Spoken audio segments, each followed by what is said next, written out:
live. Okay, we are live. I'm going to wait a little bit just to make sure the viewers catch up.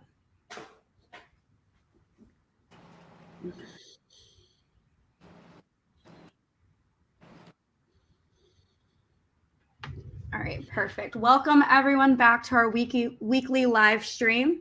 As you know, we're heading back on the water soon for our 45th expedition, and to celebrate this on social, we are joined every week with different members of the OCEARCH team. And this week we're joined by the OCEARCH crew. So we have OCEARCH Captain and Fishing Master Captain Brett McBride, and then part of the OCEARCH crew, Christian and DJ, here today. Can you guys start by just introducing yourself and what you do for OCEARCH? Yeah, I'll start. My name is Brett McBride. I'm the captain and fishing master of the OCEARCH. Been working side by side with Chris for the last 22 years or something like that, maybe a little longer. And it's me. I'm Chris. I'm part of the full-time crew here. Live on the boat year round and fix the boat. Not fishing sharks, and fishing sharks, more fishing. I'm DJ. I do the same thing that Christian does. Here year round, fixing the ship as well as the little boats. So kind of all the day-to-day maintenance that goes around on the mothership, our fishing boat and our people mover boat, kind of handle that. Everything from, painting to helping our engineer in the engine room to changing light bulbs, a little bit of everything. Perfect. So you mentioned the ship, and Christian and DJ work full-time on the ship. Can you tell us a little bit about the importance of the MV OCEARCH for the entire operation? Yeah. Oh, Brett, you want that one? Either way. Well, the OCEARCH is the thing that makes everything possible, right? I mean, it's the thing that sleeps everybody. It has all of our gear. It gets us on location. It has the lift, which is, the heart and soul of the whole operation, the thing that makes everything possible for us to lift them out of the water and provide access to the scientists.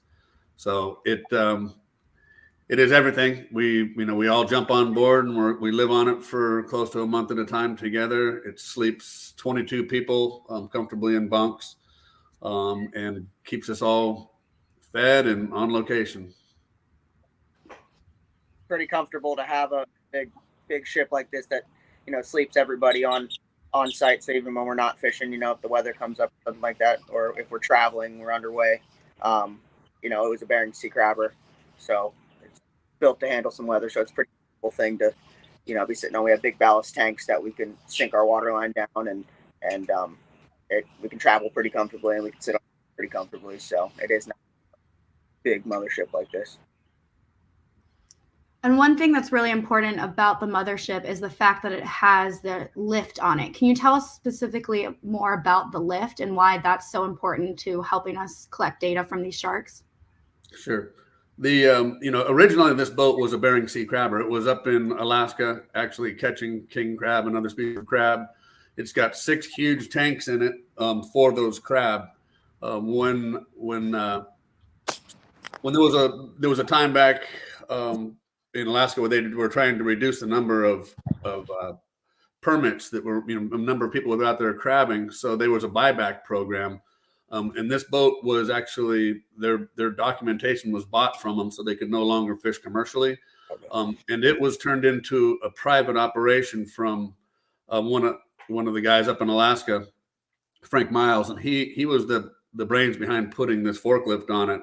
His intention was to take this boat and put a sport fisher on it and travel around the world and fish marlin and other species of sport fish. So that's why the platform is on there in the first place. It actually came from a shipyard. That's a forklift with a platform attached to it. So that way you could lift the platform would go over the side of the boat, drop underwater. You can see there's a boat on there right now.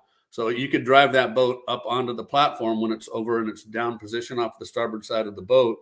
And you could lift it up out of the water and put it on the center deck. And then you could travel to your next location, put your boat back in the water and go sport fishing. So that's what it was designed for before Chris bought it. So we were down in Costa Rica, and we were still doing a fishing television show back then, and we needed a bigger boat. We were just going further and further, and we had a filming crew, and we had so much gear with us that it was just too tight of quarters for what we were planning on doing with the boat we had. So Chris made a deal with them, bought this boat, and we were continuing at that time. We were still planning on using it for sport fishing the same way that they were, but we were going to film it. Things changed financially in the world at the time, and things changed for us because of that. And then right about that time, we had been doing some science work with different scientists in different regions, tagging billfish and doing some dragging of fine mesh nets through current breaks and stuff, and studying some stuff. And me and Chris really enjoyed doing that stuff. So when we were asked to see if we could use the boat and the platform to go to Guadalupe Island and lift white sharks out of the water, we agreed that was a great opportunity and we would enjoy it. So that's where the transformation came. We had a 45-foot Cabo sport fisher on that deck at the time, and we stopped using that and just started using the platform for science purposes. And without that, we wouldn't be able to do what we're doing. I mean, it's the ability to get a shark and present it to the scientists so they can have safe access to study it. It's just hard to do over the side of a boat. But since we're able to lift any size shark out of the water and safely get it out of the water, safe for the shark, safe for the scientist, that's the unique aspect of the boat, and it is really the heart and soul of the whole operation. When you look at that platform right now, it's on the center deck. You can see that tower right there on the port side of the boat. That lifts the thing up in the air, and then it'll slide across the deck over to the starboard side. At that point, it'll be higher than the railing. And then when it gets all the way out past the starboard side rail, then you could lower it down underwater. And when it does that, the boat lifts to the starboard side because of the weight going over to the starboard side. So we have those 6 crab tanks in there. So what we can do is we can shift the water in the tanks. So we would pump out the water that's on the starboard side and keep the port side heavy, and that would counterbalance that weight that's shifted off center line. So that's the whole thing really well thought out by Frank Miles at the time, and it works great for us for what we're doing.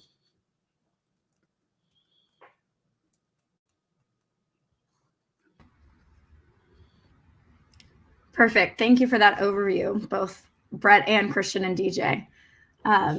Now that we talked a little bit about what happens when the shark is finally to the ship and to the lift, but can you talk a little bit about the fishing technique? How do you actually get the shark to the ship and to the lift for the science team? Yeah. We do most of our fishing off of the contender that you see behind the boys there. That's our primary fishing vessel. We do run some baits off the mothership as well, off the stern of the ship. But the contender is what we use as our primary fishing vessel. And then we use the mothership, of course, as a home base and everything else, but it's also where we bring the sharks back too. So we're semi-tethered to the boat. We have to fish within a certain range of the boat. And the ship has to be somewhere where the weather's a little better, for the surface conditions allow us to put the platform in the water. You can't just put the platform in the water in any surface conditions.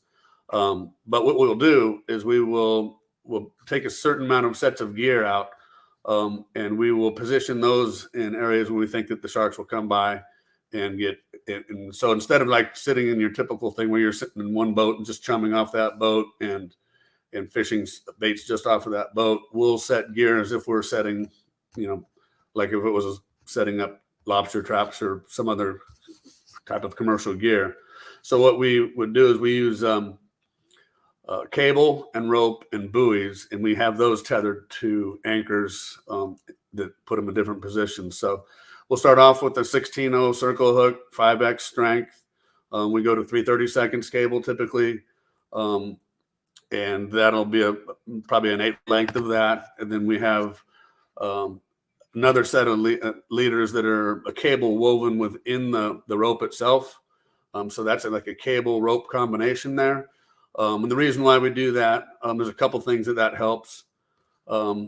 That helps to be able to attach a long line clip at any point we want to. So if the shark is really digging hard, we can just add a clip to it wherever we want to, where that wouldn't be able to attach to cable. It also makes it easier on our hands for when we're pulling the shark up. And if the shark wraps up, and a lot of them do, you don't have cable cutting into their gills and into their fins and just squeezing them really hard. So it's kind of a unique hybrid of a few different kinds of fishing that we employ. So it is hook and line. We do catch the sharks on a hook. We bring them up to the boat, bring them up to the surface of the contender.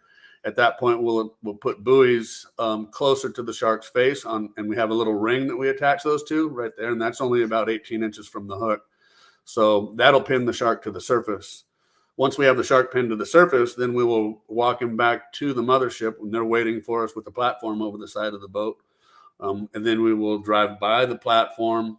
I'll jump into the platform with the rope in my hand, put the rope over a pin closer to the boat itself, and which redirects the shark onto the platform. So now it's pinned to the surface, and it can't dive under the platform, and then it's been redirected by the rope and going over that pin. So when the guys continue to pull from the boat as it passes the platform, it'll pull that around that pin, which sucks the shark in tighter to the boat and over the platform. And at that point, once it gets over the platform and onto it, it's held in there by the walls on the platform itself. You can see the blue panels there. So at that point, we just lift the platform up out of the water. We'll recenter the shark, make sure that there's access to the whole shark, and we'll lift it up out of the water. At that point, then we'll go ahead and get a hose in its mouth, cover its eyes with a wet towel, get a tail rope on it, and go ahead and invite the rest of the team onto the platform when the shark is safely under control.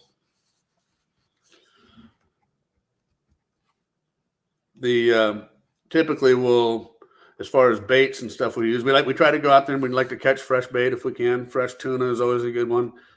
We usually have permits, it depends on the region, for marine mammal. If that's available through some of our sources, stranding networks and other stuff, we'll have some marine mammal as bait. But either way, they are caught on hook and line and brought back to the boat that way. And then I see a question from CB talking about how long the shark is out of the water. And so the shark, when we're on the lift, we try to keep it to around 15 minutes. Brett is one of the guys who is making sure the shark is good the entire time. And we're collecting data for 24 different science projects across those 15 or so minutes. Now, can you guys talk a little bit about what a typical day in the life on expedition is? So living on the ship with everyone, science team included. When do you guys wake up? When are you fishing? When do you come home? Just talk about general day in the life on expedition. When do you boys handle that? We depends on when the sun's rising, obviously. Time is always the same. But wake up usually an hour before sunrise. Have breakfast, have coffee, and check the weather. Kind of see what we're going to do, over the next couple days. Some days we'll know, some days we'll know that we'll be fishing in good weather for a couple days, and we won't have to keep our eye on the weather too much. But yeah, wake up in the morning, check the weather, have coffee, have breakfast. If the contender's tied up to the side of the mothership overnight, then we'll just walk down in the morning and then ice our coolers down, ice our baits down. Get whatever things we might need from the day before. And then we'll go out in the morning right before sunrise, and usually in the gray light-ish time, we'll start to bait our sets of gear out. And then once we set all our sets of gear, it's just a long day of bobbing around and watching our sets of gear, tending to them if they get bit by white sharks, hopefully catching white sharks. Yeah, tending our sets of gear and then just kind of catching bait and bobbing around. It's a lot of waiting once you get it all set up, but and then in the afternoon, we'll just when it gets close to dark, we'll pull our sets of gear people always ask us, why we don't fish at nighttime. I mean, I'm sure we could fish at nighttime. Sometimes if we have a shark that comes by the boat right there, getting close to dark, we'll put glow sticks and stuff on our gear and only fish a couple sets. But if we could fish at nighttime, we just gotta sleep sometime. So, it makes more sense for everybody to get some sleep at night and just fish during the day. We just got a question again from CB talking about, do we ever accidentally catch any of the wrong species? Yes, we do, but it's I wouldn't say accidentally. Yes, sometimes it's incidentally, but less with white sharks. There's if we were trying to study Galapagos sharks or tiger sharks or something like that, there's going to be more species of the sharks that swim in that temperature of water in those regions, and you'd be filtering, weeding through some of those species more.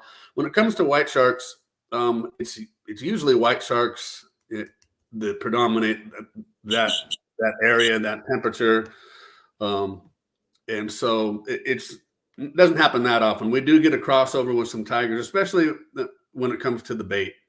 Sometimes it's bait selection and stuff that keeps the other sharks off of it, but it hasn't been that big of a problem.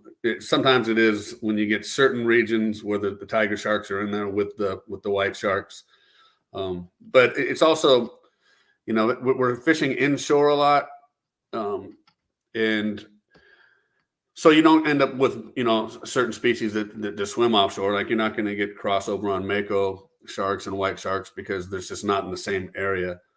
So it has a lot to do with the area we're fishing, the bait types that we're using, and yeah, so it's not that big of a problem for us.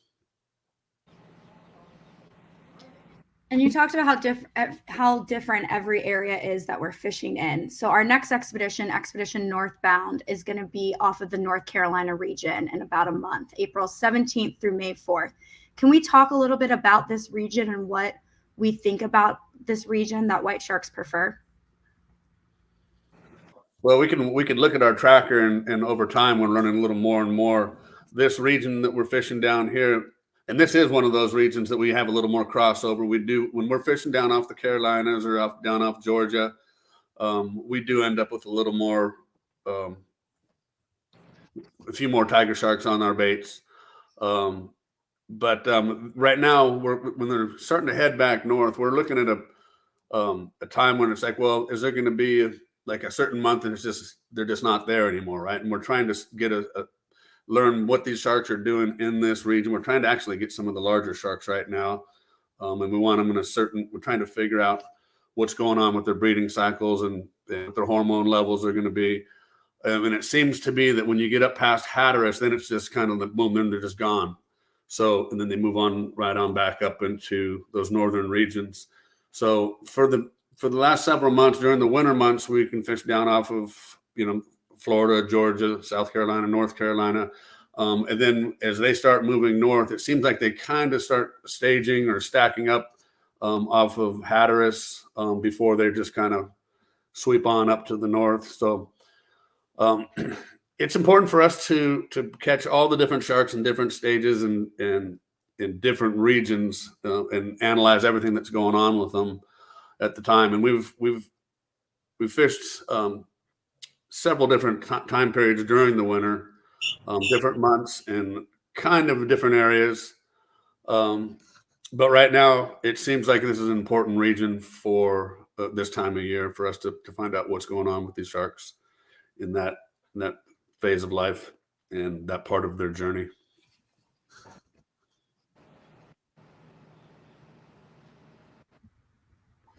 Perfect. So now we're going to take a few questions from the audience. So if you have any additional questions, be sure to comment them now so we can see them. But one thing that we saw earlier is, do any of you guys have a specific shark interaction or a favorite shark on the tracker that you can kind of tell the story of their tagging? I think my favorite ones are the ones that got away. The big ones are always memorable. Luna was a good day. we caught a 3 one day. Sunset. Broken gear, pulled hook another time, and then finally caught it right before sunset.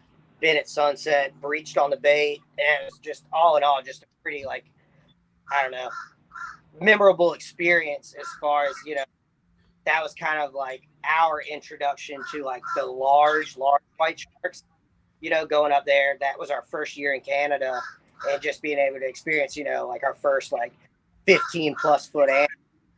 Just everything about her was awesome. Yeah, getting a bunch right away the first year up there, and then that just coming right in the middle of all the sharks we got that first year is pretty fun. Great. And now we have a question that we get often for Brett. Why do you wear jeans instead of a wetsuit when jumping in for the sharks? I'll wear jeans. I get that question a lot.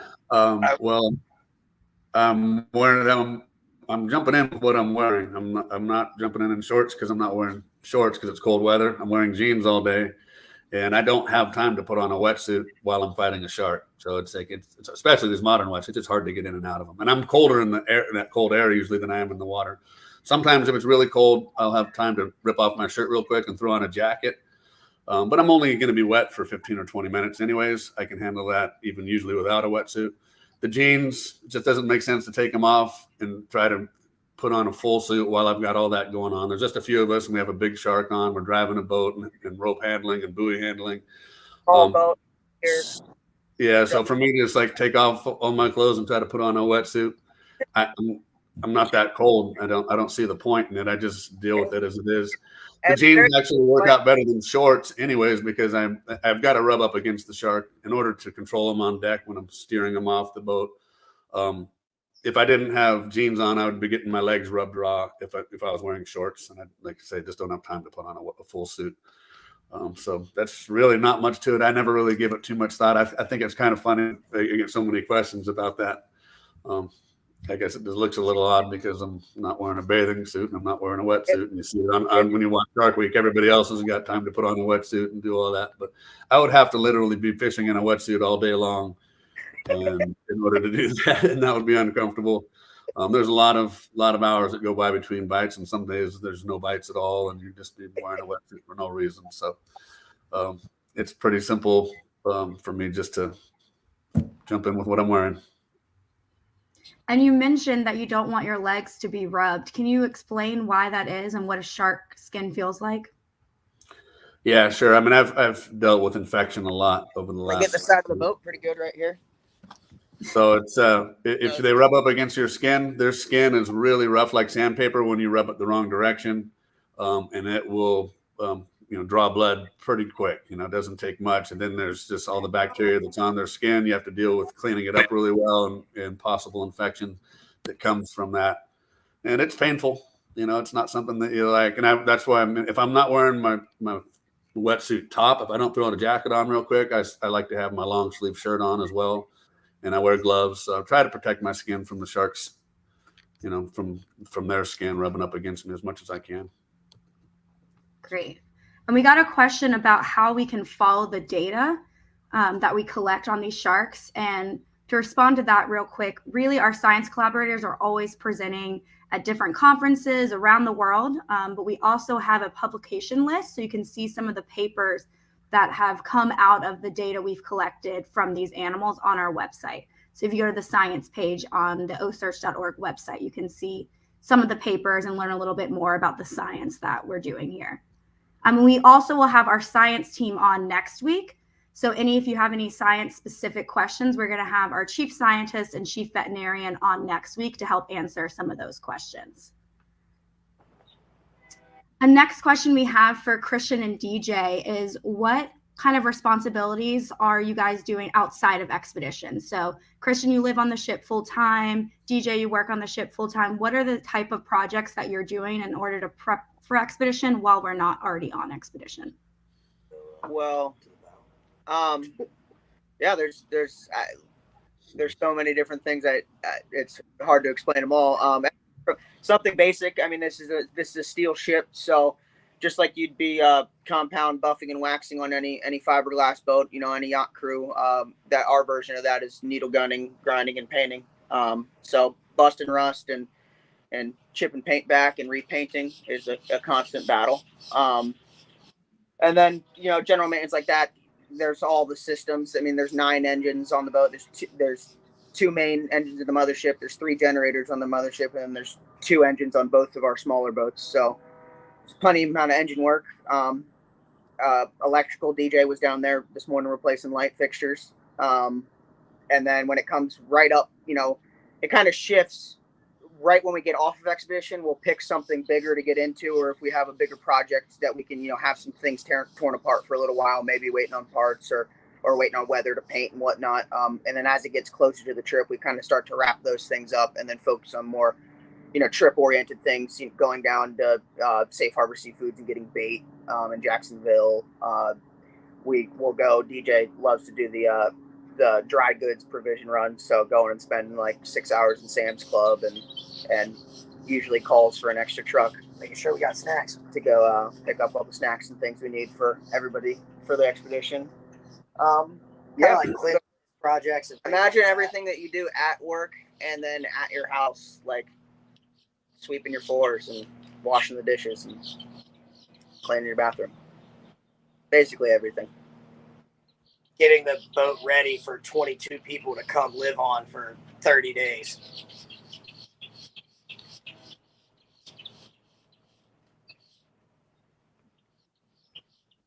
Can't hear you, Paige. Can't hear you, Paige. Thank you. Sorry. One question that we just got is why aren't we targeting different species? And one thing for that, right now we're working on focusing on finishing our Western North Atlantic white shark study. So the white sharks off the east coast of the United States and Atlantic Canada. In the past, we've studied other species as well, and we are likely to do so in the future. But right now we're really focused on the white shark and wrapping that up. But other species may come and go depending on scientists' needs at the time. And I think we'll wrap up with one more question for both Christian, DJ, and Brett. And that is, what are you looking forward to the most on our upcoming expedition number 45? Going fishing. Not doing all the things that I just talked about doing. Going fishing. Basically, yeah. Seeing all your prep work come to fruition. Being successful and hanging out, listening to podcasts, and eating snacks and watching our gear. And we are getting close. We're trying to get that 100 sharks, trying to reach that mark, and I think we're at 88 right now. So we're feeling like we're getting pretty close.